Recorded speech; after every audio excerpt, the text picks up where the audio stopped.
Good morning. This is Pastor Mark Johnson with today's encouraging word. I'm pastor of Elkhart Life in Elkhart, Indiana, and have been pastoring here for 20 years.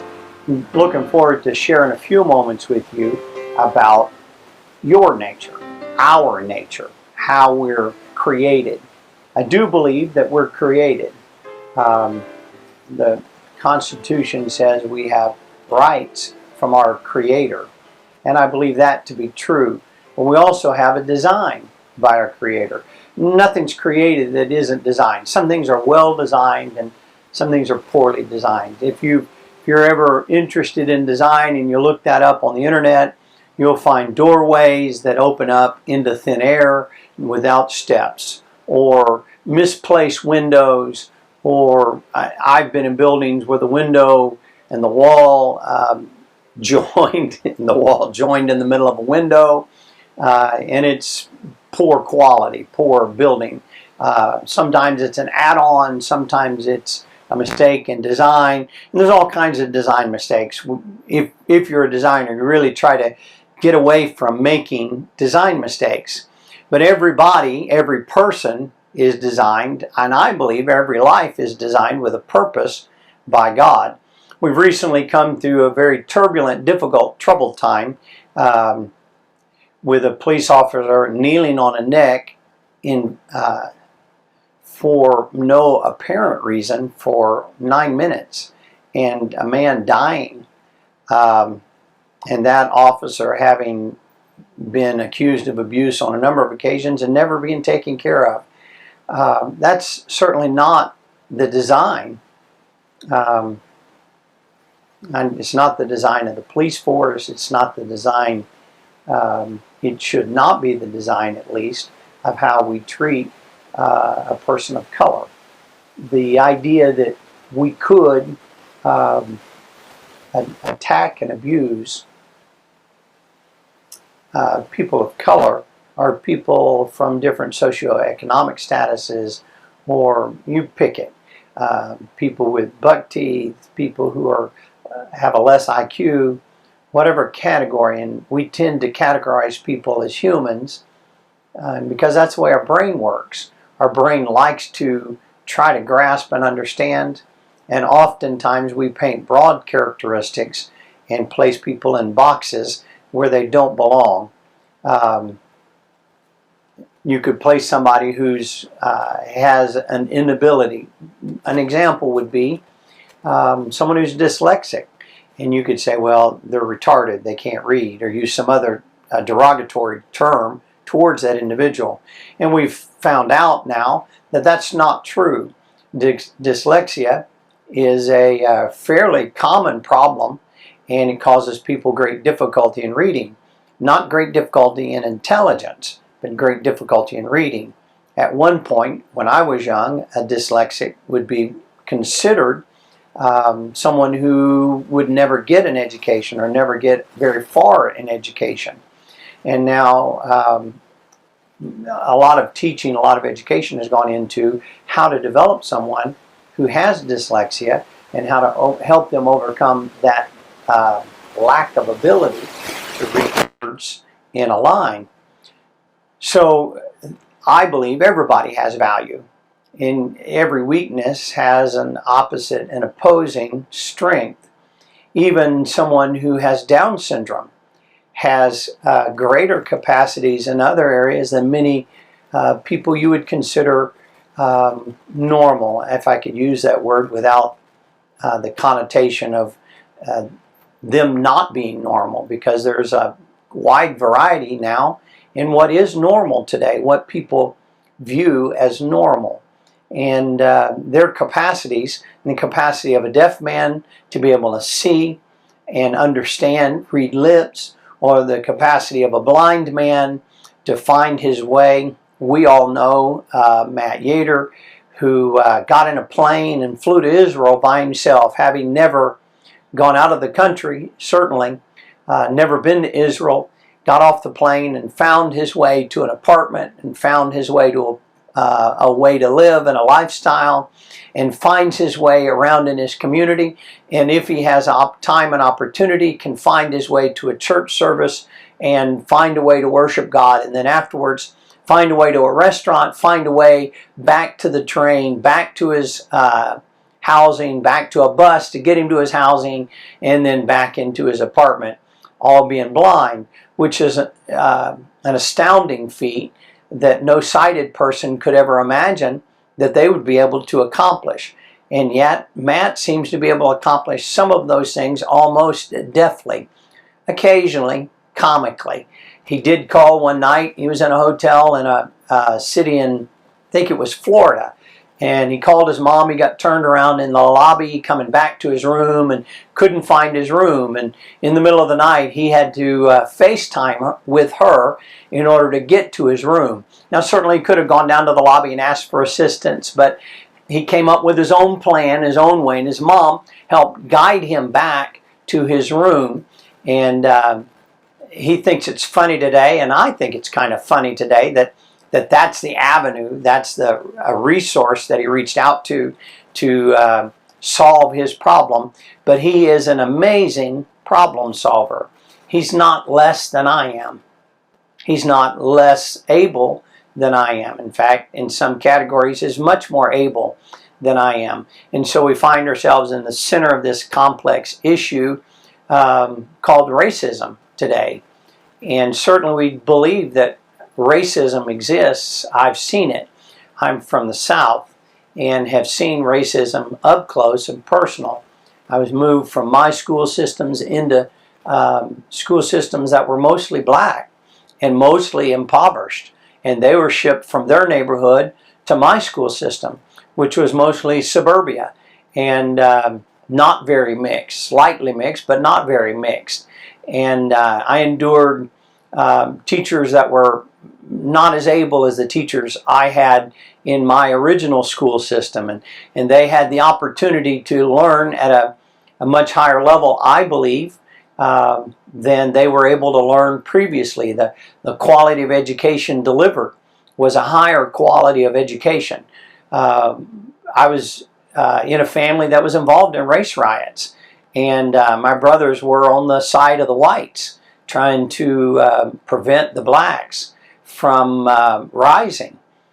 Very, very difficult, turbulent times, and I was just a child and had no idea, no full understanding. But looking back, you can certainly see the difficulties that were imposed upon black people in the South and the barriers that prevented them from rising, and probably still exist in some areas. Well, certainly still exist in some areas of our country today, and maybe in some people in our country today. And you find systemic, what they call systemic racism, maybe systemic brutality, maybe systemic ignorance, maybe a lot of other systemic things that play into what ends up being abuse towards people, oftentimes from our police force, which are designed to protect us, but also strong-arm those who are causing difficulty. That is and has been one of their purposes. It's quite interesting to see it all and try to understand all of it. We have a narrative today that narrows down all but one perspective, which I think is an unfair way to look at the problem just from the oppressed's perspective as an oppression of color. There's a lot of other oppressions that go into it, I believe, and it's a multifaceted thing that impacts us. How does all that matter to us? Well, I started talking about that we're designed by God. I believe we are designed by God. We have a purpose. I believe Jesus came and clearly gives us instructions on how we're to treat others, including those who despitefully use us or abuse us. And he didn't just teach that, he modeled that we're to love our enemies, that we're to forgive those who trespass against us, so God can forgive us who trespass against us. Sometimes it's really hard to forgive those who trespass against you, especially when you're the innocent party and you feel like you've done no wrong and you're found guilty. In that, I find empathy with people in the black culture, with black skin, we know in our own example in Elkhart, Indiana, northern Indiana, I have one of the young men in our church who is engaged to a white lady in my neighborhood, and he's light-skinned black man. And he's visits her. She lives about 3 or 4 blocks down from me in an apartment that she rents, a townhouse. And he, leaving our neighborhood, he has been stopped 4 times by the same sheriff, and that sheriff asks accusing questions. What do you have in the car? What are you doing in that neighborhood? Where have you been? Where are you going? Why were you there? What's that in the back seat? And trying to trip him up, trying to get him to admit he's been robbing or stealing, breaking into cars in my neighborhood. Now, let me admit, first of all, there are people that do break into cars. I just don't know that black men are coming into my neighborhood to break into cars. Could be the teenagers in my neighborhood, or teenagers from the neighborhood across the way, or teenagers from the neighborhood across town. Who knows who is actually doing it? My car's been broken into. But I don't think that man in my church has been part of sneaking into my neighborhood. He's a manager and a godly man, a gifted man, a talented man, and the kindest, most gentle, caring person I've ever met. And he cares cross-generationally, cross-culturally, cross-racially. He cares for people. And I'm offended at him being labeled that way and attacked and singled out because of the color of his skin. I drive in and out of my neighborhood and have for 20 years, and I've never been stopped and asked what I was doing in my neighborhood, why I was there, what I was doing, what's that box in the back seat. And I have things in my car all the time that could look like I was stealing, I would suppose, if you had that kind of a thought in your mind and you were looking in the back seat of my car.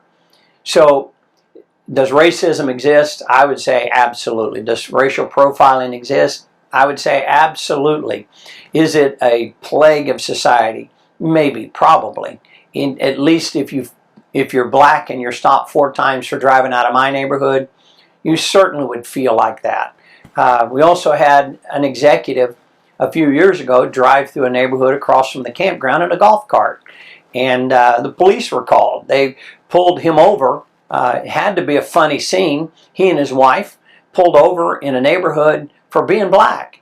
He literally was pulled over driving while black in a golf cart. He told me the story, and I was shocked and embarrassed. And we laughed, probably out of embarrassment, because it was embarrassing for me that he was a friend and that he was singled out by the color of his skin. You see, everybody drove golf carts around our neighborhood on the campground, and it might have been unusual for someone to drive through a newer neighborhood that just was built next door. But if they lived there any length of time and saw we have golf carts all around our campground, it wouldn't be hard for someone to just wander over and wonder what all's being built and how it looks and how well it's being built and how nice it is, or any curiosity a normal human being would have. Not a black man in his 50s driving case in the joint, or I think maybe he was in his 40s at the time, case in the joint with his wife in the front seat of a golf cart. Doesn't make sense, but still I would call that racial profiling. And I think it is a problem. I think it's a problem in our society. I don't know what we can do about it. We try to have a racially diverse church. We want to have a racially diverse church. I've been accused by my own kids of saying things that they thought were racist. If I use the word black, it may in some ears come out that a white man from the South is being racist just by using the term black. And I don't view it that way, but I'm not black. And so I try to be very careful with my phrasing because I want the love of God to show. All men are created equal according to our Constitution. According to the Word of God, God breathed the breath of life into man, and He created woman out of the rib of a man. And that He may have divided us by culture, by conversation at Babylon, and separated us to prevent us from uniting. But I don't believe He separated us in our eternity. And I believe we're all united in that one place we go called heaven. I really don't believe there's a black heaven and a white heaven and a brown heaven and a yellow heaven, or this heaven or that heaven. I believe there's a heaven, and it's to be gained. And in order to do that, we're called to love all of God's people.